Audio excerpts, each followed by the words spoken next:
Kenapa Yesus naik ke surga di hari ke-40? Mari kita bahas. Ayat inti hari ini adalah Kisah Para Rasul 1 ayat ketiga dan ayat ke-9. Ayat ketiga, kepada mereka yang menunjukkan dirinya setelah penderitaannya, dan dengan banyak tanda yang membuktikan bahwa ia hidup.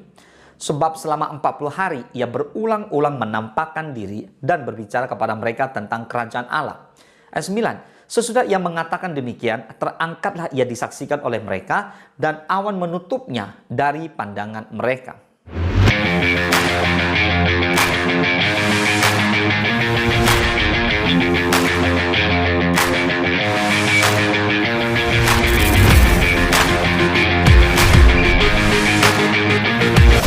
Pertanyaannya, mengapa Yesus tidak langsung saja naik ke surga setelah kebangkitannya? Mengapa juga Yesus harus menunggu sampai 40 hari? Lalu, apakah angka 40 itu kebetulan atau memang punya makna yang penting? Apa yang Yesus lakukan selama 40 hari tersebut?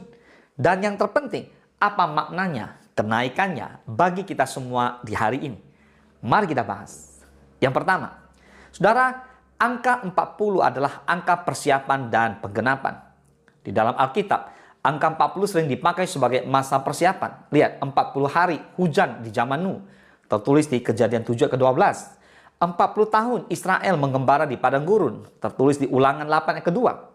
Lalu 40 hari Musa di Gunung Sinai. Keluaran 34 ayat 28. Dan 40 hari Yesus berpuasa di padang gurun. Matius 4 ayat kedua. Maka bisa disimpulkan 40 hari setelah kebangkitan adalah waktu pengajaran dan persiapan. Yesus tidak tinggal di bumi selama-lamanya. Ia hanya muncul selama 40 hari dengan tujuan untuk meneguhkan iman para murid. Menyatakan bahwa dia benar-benar bangkit. Bukan roh, bukan mimpi, tapi the real, dia Tuhan. Lalu memberikan pengajaran terakhir tentang kerajaan Allah. Dan juga menyiapkan para murid untuk menjadi saksinya. Lalu pertanyaan berikutnya, apa yang Yesus lakukan selama 40 hari itu? Yang pertama, Yesus menampakkan diri kepada banyak orang. 1 Korintus 15 ayat ke-5 sampai ke-7 bahwa ia telah menampakkan diri kepada Kefas dan kemudian kepada ke-12 muridnya. Sesudah itu ia menampakkan diri kepada lebih dari 500 saudara sekaligus. Kebanyakan dari mereka masih hidup sampai sekarang, tetapi beberapa di antaranya telah meninggal. Selanjutnya ia menampakkan diri kepada Yakobus, kemudian kepada semua rasul. Saudara, Yesus menampakkan diri kepada para murid, kepada 500 orang, kepada Yakobus dan yang lainnya. Tujuannya adalah membangun keyakinan bahwa ia benar-benar hidup.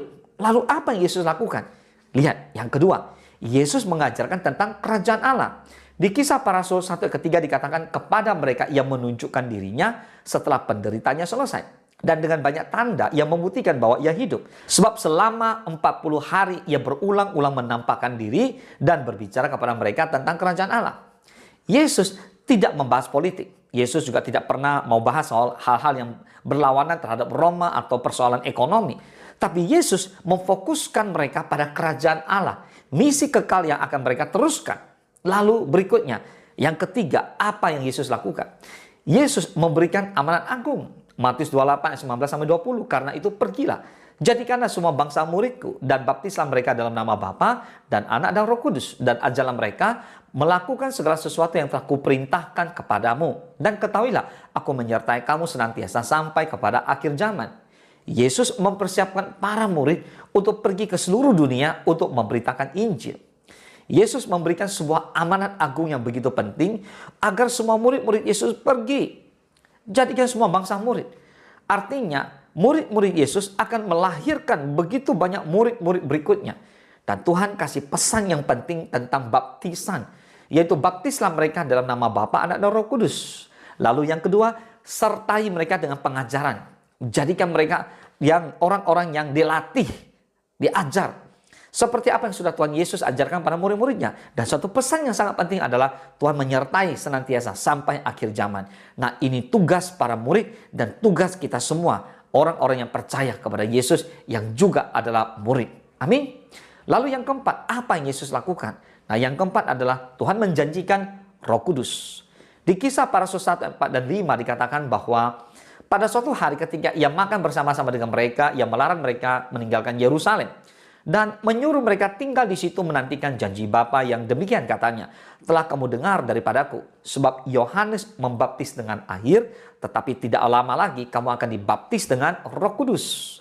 Saudara, Yesus tahu bahwa tanpa kuasa Roh Kudus, maka para murid tidak bisa menjalankan tugas mereka. Maka dia berjanji akan mengirimkan penolong yang sejati, yaitu Roh Kudus, yaitu Roh Allah sendiri, Roh Yesus sendiri, yang akan mengajarkan kita untuk memahami, untuk mengerti, dan untuk bergerak bersama-sama. Katakan amin. Pertanyaannya, kenapa Yesus harus naik ke surga? Saudara, yang pertama, untuk duduk di sebelah kanan Allah sebagai Raja. Di Ibrani 1:3 dikatakan, Ia adalah cahaya kemuliaan Allah dan gambar wujud Allah dan menopang segala yang ada dengan firman-Nya yang penuh kekuasaan. Dan setelah Ia selesai mengadakan penyucian dosa, Ia duduk di sebelah kanan yang maha besar di tempat yang tinggi. Lihat, kenaikan Yesus bukan perpisahan, catat baik-baik, tetapi adalah sebuah penobatan. Ia kembali ke tempat asalnya sebagai Raja yang menang atas dosa dan maut. Maka Bapak Ibu semua, mari kita harus bertobat, sadari kesalahan kita, sungguh-sungguh hidup di dalam kasih dan karunia-Nya. Amin. Lalu pertanyaan berikutnya, kenapa Yesus harus naik ke surga? Yang kedua, untuk menjadi pengentara kita. Roma 8:34, Kristus Yesus yang telah mati, bahkan lebih lagi, yang telah bangkit, yang juga duduk di sebelah kanan Allah, yang malah menjadi pembela bagi kita. Yesus kini menjadi pengantara kita di hadapan Allah. Ia mengerti penderitaan kita karena pernah hidup sebagai manusia. Jadi saudara, Tuhan membela kita, orang-orang dikasihinya. Amin. Dan yang ketiga, kenapa Yesus harus naik ke surga? Untuk mengirimkan Roh Kudus. Yohanes 16:7. Namun benar yang kukatakan ini kepadamu adalah lebih berguna bagi kamu jika aku pergi. Sebab jikalau aku tidak pergi, penghibur itu tidak akan datang kepadamu. Tetapi jikalau aku pergi, aku akan mengutus dia kepadamu. Katakan amin. Yesus berkata bahwa jika ia tidak pergi, maka Roh Kudus tidak akan datang.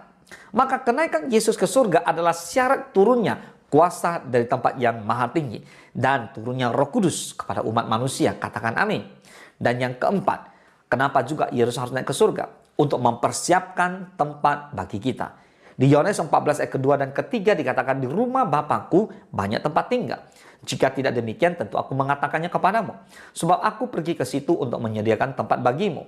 Dan apabila aku telah pergi ke situ dan telah menyediakan tempat bagimu, aku akan datang kembali dan membawa kamu ke tempatku, supaya di tempat di mana aku berada, kamu pun berada. Yesus berkata bahwa ia pergi untuk menyediakan tempat bagi saudara dan saya. Dan suatu saat dia akan datang kembali menjemput kita untuk bersama dengan dia selama-lamanya. Amin. Nah sekarang, apa artinya bagi kita semua hari ini dengan naiknya Yesus ke surga? Yang pertama, iman kita punya dasar kuat. Yesus benar-benar bangkit dan naik ke surga. Bukan dongeng, tapi fakta sejarah dan disaksikan oleh banyak orang. Yang kedua, kita punya tugas, yaitu menjadi saksi Kristus di dunia. Tuhan panggil saudara dan saya untuk menjadi saksinya.